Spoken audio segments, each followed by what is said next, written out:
Sir చెప్తారు. ఇప్పుడు sir పేషెంట్లు చూస్తూ వాళ్ళ యొక్క పరిస్థితిని తెలియపరుస్తున్నారు. ఓకే, చెప్పండి సార్. నమస్కారం అండి. నేను doctor Anant Kiran, neuro surgeon.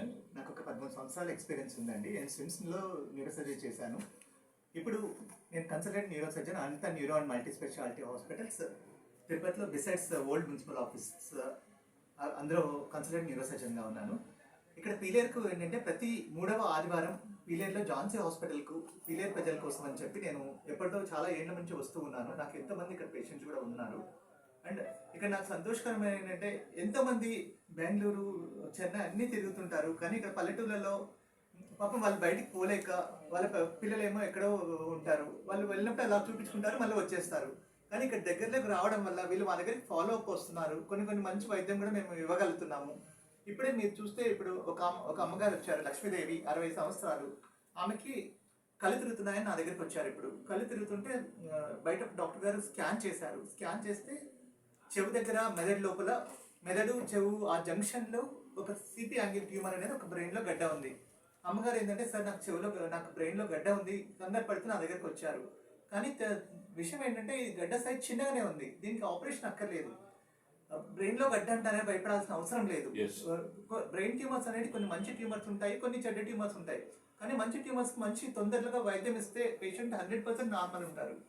ఒక బ్రెయిన్లో ట్యూమర్ ఉన్నంత మాత్రం ఎవరు భయపడాల్సిన అవసరం లేదు. ఇప్పుడు మంచి వైద్యాలు వచ్చాయి. కరెక్ట్గా న్యూరో సర్జన్కి దగ్గరికి సలహాకు రండి, వచ్చి చూపించుకోండి. అట్లే ఇప్పుడు ఈ అమ్మగారే ఉన్నారు, చిన్న ట్యూమర్ ఉంది, సిపి యాంగిల్లో 1.5 సెంటీమీటర్స్ ట్యూమర్. దీనికి ఆపరేషన్ అవసరం లేకుండా ఒక స్టీరియోటాక్టిక్ రేడియో సర్జరీ అనే దాని మీద స్టీరియోటాక్టిక్ రేడియో సర్జరీ చేస్తే జస్ట్ ఒక్కసారి కరెంట్ రేడియేషన్ ఇవ్వడం వల్ల దానికి సరిపోతుంది. అండ్ అతి తక్కువ కాస్ట్లో కూడా అవుతుంది. పేషెంట్కి ఆ మార్బిడిటీ కూడా ఉండదు. అట్లానే అందరికీ ఆపరేషన్ అక్కర్లా. అది ఆ నిర్ణయం అనేది న్యూరో సర్జన్ డిసైడ్ చేయగలరు. అందుకోసం నేను చెప్పేది ఏంటంటే, మీకు ఏమైనా ఇట్లా డౌట్స్ వస్తే ఫస్ట్ కరెక్ట్ డాక్టర్ దగ్గర చూపించుకోండి. తర్వాత వైద్యం అనేది వాళ్ళే చెప్తారు, కంగారు పడద్దు. అట్లాగే మేము న్యూరో సర్జన్స్ ఇంకేం చూస్తామంటే తలనొప్పి, మెడ నొప్పి, main head and spinal injuries, యాక్సిడెంట్స్లో తలలో రక్తం గడ్డ కడుతుంది, ఆ ఆపరేషన్స్ చేస్తాము.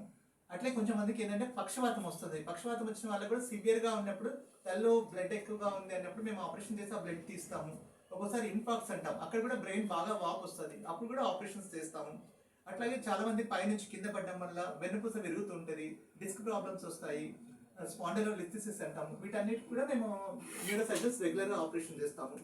ఇదే కాకుండా బ్రెయిన్లో ఒక్కొక్కసారి మెదడు వాపు వ్యాధిలో ఇన్ఫెక్షన్స్ వస్తూ ఉంటాయి, టీబీ గడ్డలు వస్తాయి. వాటికి కూడా మంచి వైద్యం ఉంటుంది, ఆపరేషన్ చేయాల్సి వస్తుంది. కొంతమందికి ఏంటంటే చాలా కారణాల వల్ల తలలో నీరు చేరుకుంటుంది, హైడ్రోసెఫలస్ అంటాం. వాటికి కూడా షంట్ ఆపరేషన్స్ చేస్తాము. అండ్ ఇంకా కొంతమందిలో చిన్నపిల్లల్లో హైడ్రోసెఫలస్ చాలా ఎక్కువగా ఉంటుంది, వాటికి కూడా సర్జరీస్ చేయబడుతుంది. ఇప్పుడు ప్రధానంగా ఈ పబ్లిక్ భయపడేదాని వలన చాలా వరకు వీళ్ళు పెంచుకుంటున్నారా అనేది అనిపిస్తుంది. ఎందుకంటే నేను అన్నా, ఇప్పుడు సులభంగా తీసుకొని ముందుగా డాక్టర్ని సంప్రదించి అది ఏ స్టేజ్లో ఉంది, ప్రమాదకరమా ఏమైనా తెలుసుకుంటే సమస్య ఉండదు. పబ్లిక్ ఏం చేస్తుందంటే వెంటనే అదేదో భయభ్రాంతులు అయిపోతున్నారు. మీరు ఇప్పుడు ఇచ్చినటువంటి సలహా, మీరు చెప్పినటువంటి ట్రీట్మెంట్ ఏ విధంగా వాళ్ళలో ఆహారం వలన వ్యవహారం వలన వస్తుందా అనేది ఇంపార్టెంట్. అది ఎలాగ వస్తుందంటారు? సార్ ఒక్కటి చెప్పాలంటే, ఇప్పుడున్న నవీన జీవన కాలంలో చాలా మందికి సిట్టింగ్ పోస్టర్ అలవాటు అయిపోయింది సార్. సాఫ్ట్వేర్ విధానం కానీ, పిల్లల స్కూల్ కానీ, అంటే ఆటలు, తర్వాత లైఫ్ స్టైల్ చేంజెస్ చాలా చేసుకోవాల్సి వస్తుంది. కూర్చొని ఉండడం వల్ల చాలా మందికి మెడ నొప్పి, నడుము నొప్పులు వస్తూ ఉన్నాయి. ఆ ఊబకాయం పెరిగిపోతున్నారు, లావ్ అయిపోతున్నారు. దానివల్ల మోకాల నొప్పులు, అన్ని కొత్త సమస్యలు వస్తున్నాయి. నేను చెప్పేది ఏంటంటే, వాటికి రెగ్యులర్గా మితమైన ఆహారం తీసుకొని రెగ్యులర్గా ఎక్సర్సైజ్ చేస్తే చాలా వరకు అరికట్టచ్చు. ఇంకోటి, ఈ గ్యాడ్జెట్ టైం చాలా ఎక్కువైపోతుంది సార్. ప్రతి ఒక్కరు మొబైల్ చూడటము, లేకపోతే దాని మీద గంటలు గడుపుతున్నారు. దానివల్ల కొత్త ప్రమాదాలు వస్తున్నాయి. చూపులో కానీ, హెడేక్ కానీ, నిద్ర లేకపోవడం, వయసుతో లేకుండా ప్రతి ఒక్కరికి. ఇంకా అన్నిటికంటే బాధ అనిపించేది ఏంటంటే, తల్లులు బిడ్డకు ఫుడ్ పెట్టే కూడా ఒక మొబైల్ పెట్టి దాంట్లో అది ఒక పాట ఇప్పించి పెడుతున్నారు. అట్లా కాకుండా కాస్త బయటికి తీసుకెళ్లి ఏదో చెప్పిస్తూ చక్కగా అట్లా ఏదో చేస్తే చాలా బెటర్ గా ఉంటుంది. పిల్లలకి ఏంటంటే పుట్టినప్పటి నుంచి మనం మొబైల్ అలవాటు చేస్తున్నాం తెలియకుండా. ఇప్పుడు పిల్లలు ఎలా తయారవుతున్నారు అంటే మొబైల్ లేకుండా అన్నం తినట్లేదు. సో అది మనమే దగ్గర పాడు చేస్తున్నాం. ప్లస్ ఇంకోటి ఏంటంటే ఇండోర్ లైఫ్ స్టైల్ అలవాటు అవుతుంది. పిల్లల్ని బయటికి ఆడుకునే పంపించాలి, వాళ్ళ వికాసం పెరుగుతుంది, 10 మందితో సోషల్ Yes. స్కిల్స్ పెరుగుతుంది, Yes. మంచిగా చదువుకుంటారు కూడా.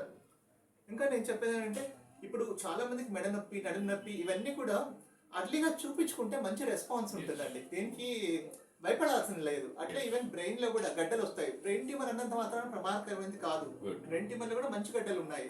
బట్ ట్రీట్మెంట్ అనేది అర్లీగా తీసుకోండి, అదొకటే నేను చెప్పేది. Good. అండ్ ఈవెన్ పక్షవాతంకు గోల్డెన్ పీరియడ్ అని ఒకటి ఉంటుందండి.